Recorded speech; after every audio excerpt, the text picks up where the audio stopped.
Greetings, distinguished attendees. I would like to begin by expressing my sincere gratitude to Valerian Antoje for extending the invitation and giving me the opportunity to participate in this significant event.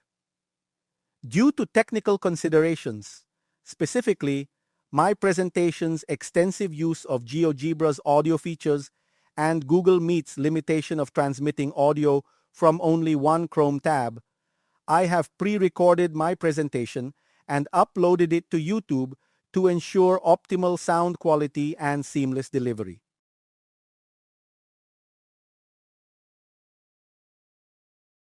Allow me to set the context for today's discussion. Brazil's secondary education system faces significant challenges, with high rates of academic failure and student dropout being particularly concerning. In response, the state of Bahia's Secretary of Education launched an ambitious initiative called Secondary School in Action. At its core, this program involves creating supplementary textbooks for each academic term throughout the 3 years of secondary education. What makes this initiative unique is its development approach. The materials were crafted by a dynamic team, bringing together secondary school teachers and university professors. Through regular collaborative sessions, educators from various disciplines shared their expertise and reviewed each other's work. This interdisciplinary approach resulted in learning materials that weave together different subject areas, creating richer, more interconnected learning experiences for students. Importantly, these supplementary materials are designed to complement, not replace, the existing official textbooks. They serve a specific purpose, enhancing learning during the school's designated extracurricular activity periods. The program's architectural design integrates several innovative pedagogical elements. At its core lies a commitment to interdisciplinary learning, enriched by cross-cutting themes of ethics, aesthetics, and politics. The learning experience is deeply contextualized, emphasizing hands-on experimentation and simulation. Both students and teachers are active participants in the learning process, supported by extensive use of digital and computational tools. The curriculum is structured around 4 fundamental themes, with each theme explored during a 2-month period and revisited across the 3 years of secondary education. 1. Water and environment. 2. Knowledge and professions. 3. Health and society. 4. Science and technology. A crucial aspect of this program is the careful synchronization of these themes with the standard curriculum content taught during each 2-month period. This alignment ensures that the supplementary activities enhance and reinforce the core educational objectives while providing meaningful connections across disciplines. Let me share with you the specific challenge I faced in this project. I was assigned to develop the theme Knowledge and Professions while aligning it with trigonometric functions, a core mathematical concept taught in the second term of the 3rd year. The central question became, how could we meaningfully connect professions and knowledge with trigonometry? Moreover, this connection needed to fulfill multiple criteria: maintain true interdisciplinary integration, address cross-cutting themes of ethics, aesthetics, and politics, provide authentic context for learning, include hands-on experimentation and simulation, ensure active engagement from both students and teachers, leverage digital tools and computational resources effectively. In this presentation, I will demonstrate how I navigated these requirements to create a solution that transforms traditional trigonometry instruction into a rich, professions knowledge-connected learning experience. By the end of this presentation, I invite you to evaluate whether my approach successfully bridges these seemingly disparate elements, connecting the abstract world of trigonometric functions with the practical realm of professions knowledge exploration while meeting our ambitious pedagogical goals. My solution centered on introducing Fourier analysis, a powerful mathematical tool that bridges pure mathematics and real-world applications. At its heart, Fourier analysis studies signals, which are functions that capture information about phenomena that change over time or space. Think of sound, for example. When a musician plays a violin, the sound produced is captured by a microphone, and the computer converts it into a mathematical function or digital signal representation. Other, among many, examples of phenomena that generate signals: heartbeats, a bioelectric signal described by an electrocardiogram. Notice the function here? Indeed, people use Fourier analysis to study such signals.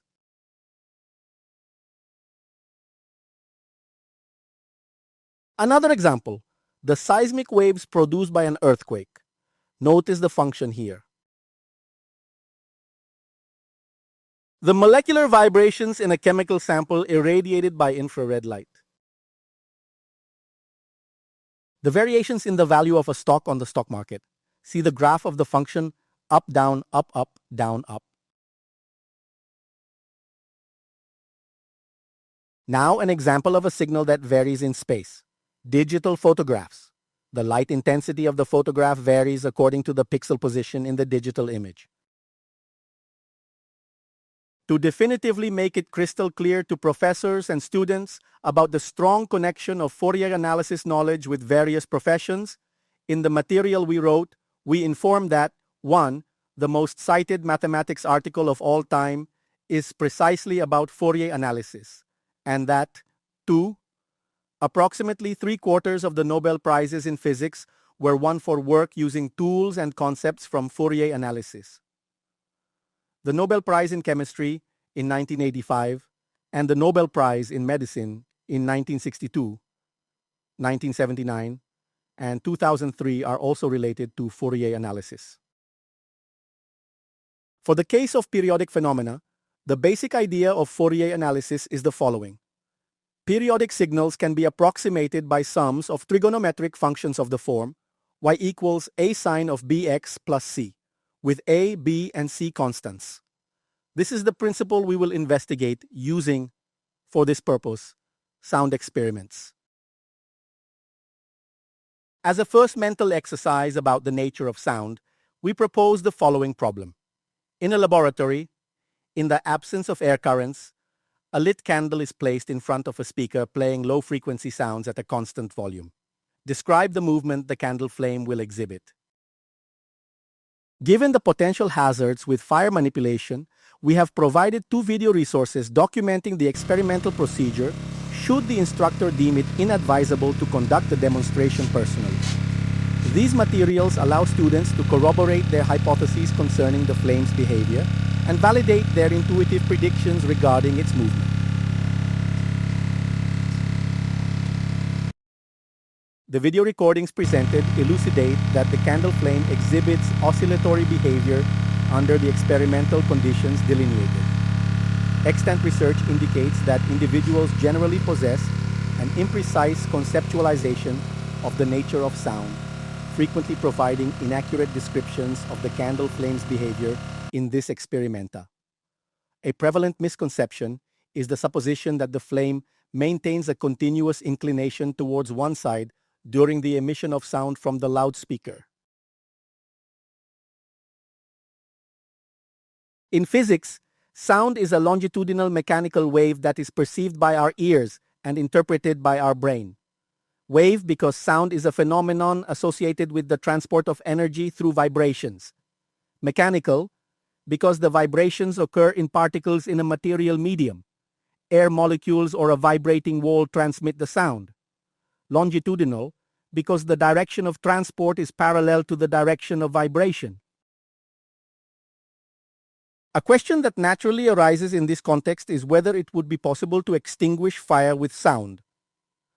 A consortium of academics and postgraduate researchers from the University of West Georgia, in conjunction with the National Aeronautics and Space Administration, NASA, is investigating the utilization of acoustic waves as a novel fire suppression technique. This innovative approach presents distinct advantages over conventional water-based extinguishing methods, as it mitigates the risk of collateral damage to documentation, furnishings, and floor coverings. The concept has also been subjected to empirical investigation in the popular science television program Mythbusters, broadcast on the Discovery Channel. In episode 76 of the series, It was empirically demonstrated that an amplified vocal emission could successfully extinguish a candle flame, whilst acoustic generators proved efficacious in suppressing propane-fueled conflagrations. Since I only have 30 minutes for my presentation, I will skip the details of this trivia about sound and the 2006 Ig Nobel Peace Prize. Let's proceed to our first simulation made in Geogebra, whose objective is to establish the concepts of amplitude, frequency, wavefront, and show how a trigonometric function emerges in modeling the vibration of air molecules displaced by a vibrating piston membrane. In this GeoGebra applet, these two sliders control the vibration of a piston vibrating membrane. The small dots represent air molecules.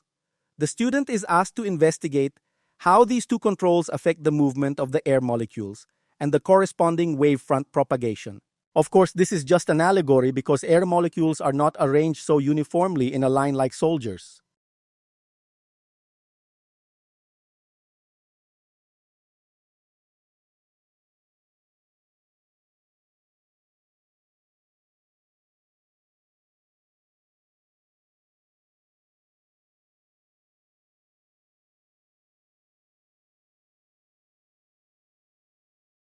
By activating this checkbox, the connection between vibration and a trigonometric function is made evident.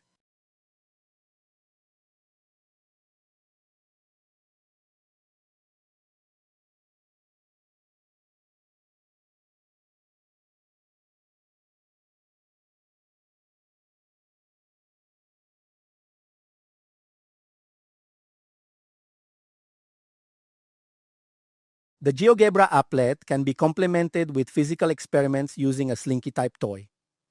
In this concrete setup, the student is invited to identify how to adjust amplitude, frequency, and visualize wavefronts.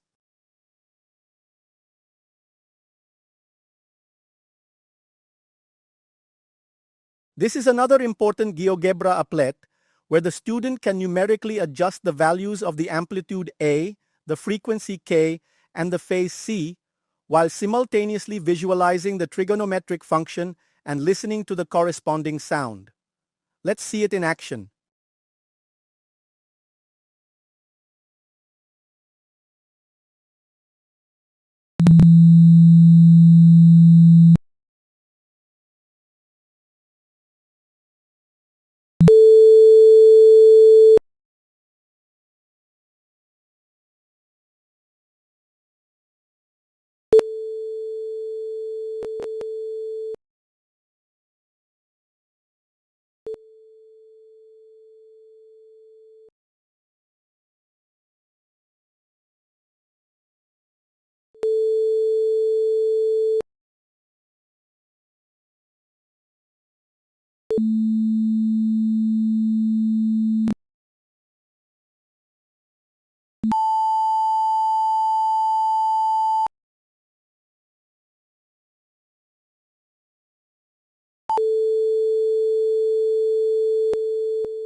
Conclusions.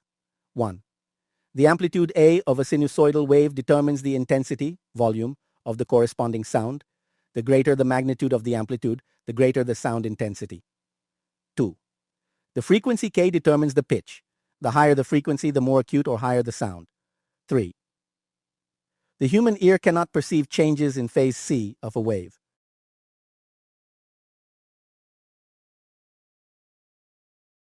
In the material we developed, we present how AM, amplitude modulation, and FM, frequency modulation, radio technologies transmit a signal by modulating the amplitude and frequency of another wave.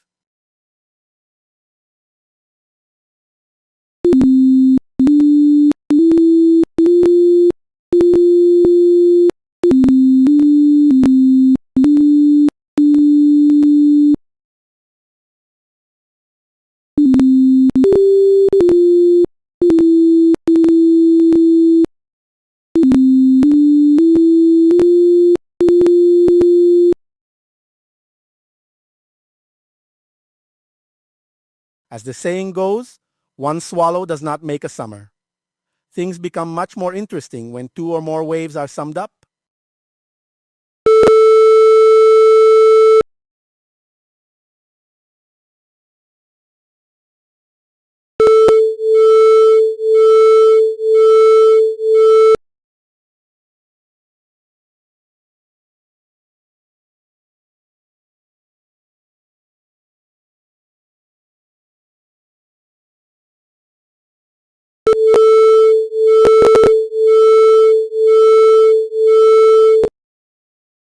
Do you recognize these sounds? Perhaps from a small device you carry with you? Yes. Your smartphones use the sum of two trigonometric functions to transmit data to the central system. Time is short, so I will skip that, sorry.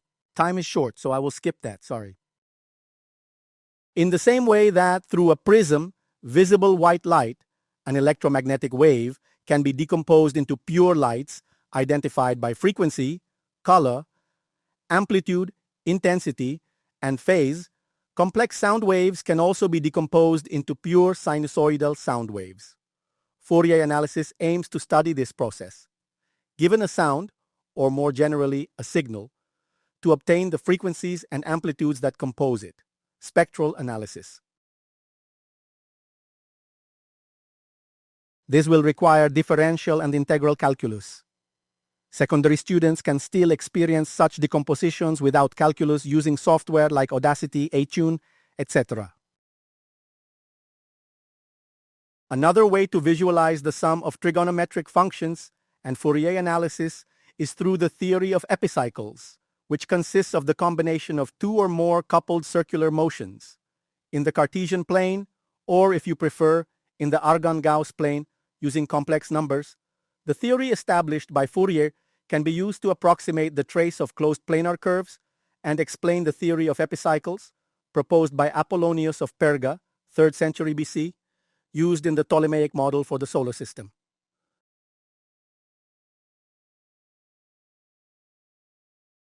See what can be drawn with 1000 epicycles.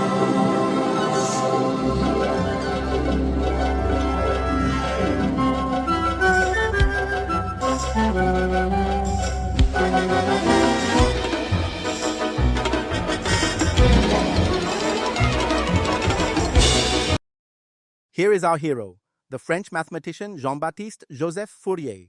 Here are some developments on the topic in case you're interested.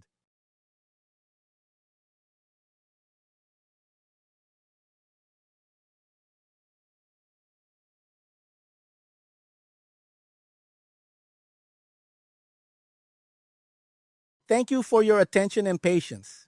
Please follow me on my social media channels.